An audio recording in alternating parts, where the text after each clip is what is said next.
Okay, number 3. Relationships. Holy smokes. So, who here survived their cancer, looked around, and they're single, and they're like, I'm disfigured? Yeah, I'm disfigured. I've got barbaric, huge incisions all over my body in places I don't want to even talk about because I had rectal cancer, right? And on that note, really quickly, my doctor, Dr. Tim's like, yeah, man, when they did your TME surgery, they knew they were successful when they could look straight through your pelvis, right through your butthole, and they could see light. Talk about light at the end of the tunnel. That's how they knew they had cleared out my innards. So guess what? My newly constructed rectum doesn't always work. And that means that I'm gassy. That means that I have to excuse myself to go to the bathroom. Even though I think I'm finished going to the bathroom, I have to excuse myself and go back. And people are like, what the hell is going on? The alternative is I'm dead. Okay, so in those moments when people are looking at me and they don't know my situation, because not every time I want to roll out my resume of here's what's happened to me physically, and yeah, if you knew, you wouldn't be rolling your eyes, but you want to live, and you want to try to live as normally as possible, right? With good humor, because if you don't, you cry, you just don't go out, and you want to have a relationship. And for me, having a relationship with a woman is important. I think that I probably jumped into a 2-year relationship following my divorce during my recovery in 2020 and 2021, but she was incredibly kind and empathetic. And my issues, can you imagine spending the night with a woman and you got to go to the bathroom again and again and again and again and again? And yeah, boy, as a man, I don't make a big deal being masculine, but as a man, you're like, can this situation get any worse? And it's not, you're going to the bathroom and you've got extra pants you're bringing with you because accidents do happen. And so, relationships. What did I learn in the 2 years? We broke up. I think she had had enough of my situation, quite frankly. It's time to kind of get it together. What's the plan? You eat this, but you don't eat that. And, you're doing this, but you're not doing that. There was no rhyme or reason. I didn't have a plan because I just was trying to enjoy the moment. I was trying to enjoy being in a relationship, number one, because I didn't think anybody would want to go out with me ever again. There's Mr. Poopy Pants. Hey, Poopy Pants. Yeah, I was just grateful, so grateful, that anybody wanted to spend any time with me, right? And then I realized I'm lovable. During the relationship, I realized everybody's got their problems. Mine are just a little bit unusual compared to other people's problems. I'm lovable. You're lovable. Don't forget that.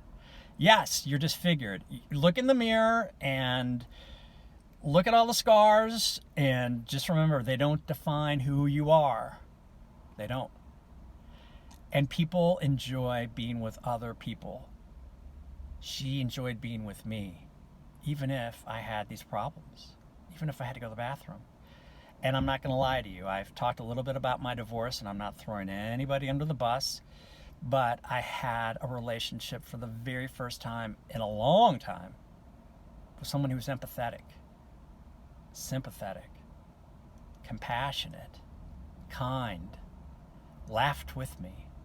So I think what I learned really ultimately is, even if this old ugly face that's made for radio that you seem to want to watch on YouTube for some reason, all my blinking, I realized I blink a lot.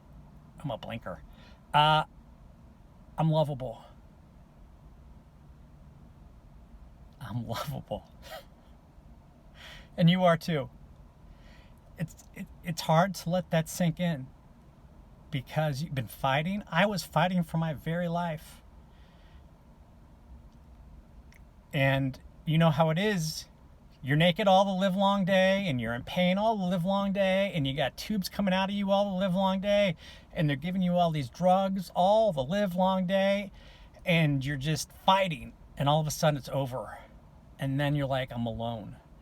And people will say, hey, live in that loneliness, and, focus on you. It's quiet when you're alone. You've gone from doctors and nurses all over your body 24/7 and calling you and emailing you and texting you, and your friends are too, and your family are too, and blah, blah, blah, blah. It's this loud noise, and then boom, Rob survived, and you're alone, and it's really quiet. It's like if someone slammed on the brakes from 100 miles an hour to 0. And who will love you? So I learned by putting myself out there that I am lovable. But I got to have a plan. And I think that if you have a type of cancer like my rectal cancer, you just can't start living without a plan, because people are, my girlfriend at the time, until 3 weeks ago, she was very understanding and very supportive and very empathetic. But you got to have a plan. And cancer impacts the ability for you to work. You got to have a plan. And cancer it impacts the way that you just do things that are social, that are not romantic. You got to have a plan. I didn't have a plan. It's not that I'm not a planner. It's just that I wanted to live. Who wants to have a plan after fighting and surviving cancer? I want to kiss. I want to do all the things in a relationship. I want to hug and cuddle. I want to feel loved. I want to eat what I want to eat. And I want to enjoy that moment. But for that moment to work for the other person, I learned I got to have a plan. So I'm lovable. I can be loved. Let that sink in, man. After all the fighting, you can be loved. After all the scars, you can be loved. Yeah. But you got to have a plan. And you have to bring that person into the plan. And you have to explain that the plan is going to be changing. And, at my age, I'm not, 19 or 20 looking to get married. I'm now 52 looking for companionship. Okay. So for adults that have gone through cancer and they've recovered, they've survived, it's about intimacy and companionship. And I think even if you're married, I think that your spouse, he or she has got to know what your plan is, at least mentally. Okay, lay it out, and I think explain that it could all change. So that's what I'm going to be focused on in 2022. I have to have a plan. And that plan impacts my ability to have a relationship. Okay? And so that's what I learned. Maybe you have a different experience, but this is my experience. Okay, guys.